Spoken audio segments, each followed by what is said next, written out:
To whom does your life belong? Who owns you? Most people instinctively answer, I own myself.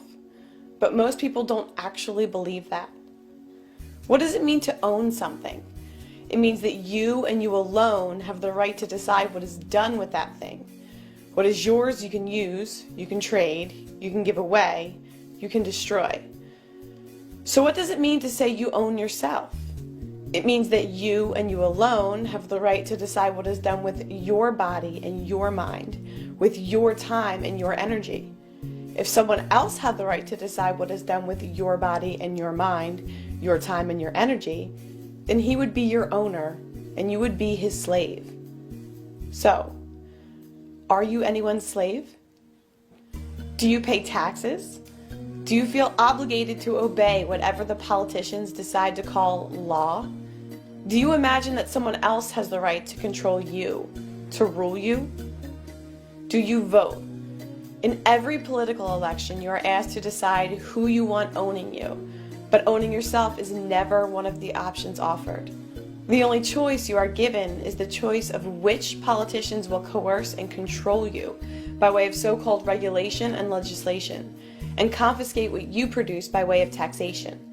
Whoever wins, you will be extorted and dominated. When you vote, whether you win or not, you are accepting that someone else has the right to rule you. You are conceding the state's authority over you. You are agreeing that you are going to be someone's slave, with the only question being which political master will own you. If you believe that you have an obligation to pay taxes, if you concede that it is up to someone else to decide how much of your earnings they will let you keep, then you are their slave. If you own yourself, you don't need the permission of anyone, any individual, any group, any collective, any country, any legislature, to run your own life, make your own choices, and keep the fruits of your own labor.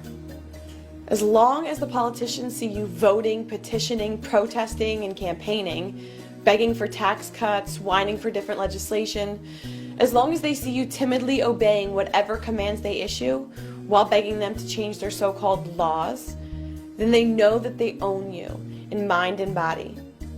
Writing or calling your congressman merely tells him that you still think he's important, that you still view him and his fellow parasites as authority, and that you still think it's his choice whether to let you be free or not. As long as you play their games and legitimize their system, obeying their so-called laws and paying their so-called taxes, acting as if they are your rightful lords and masters, the tyrants know they have nothing to fear. The slave master doesn't mind his slaves pitifully begging for mercy, as long as they keep obeying and keep producing wealth for the master to steal. Those in power aren't worried about elections or petitions.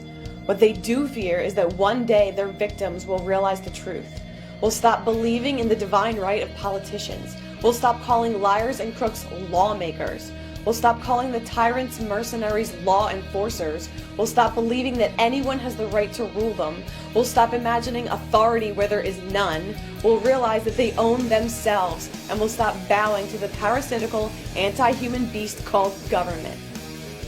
If you own your time and effort, and the fruits of your labor, then stop asking nicely to be allowed to keep it.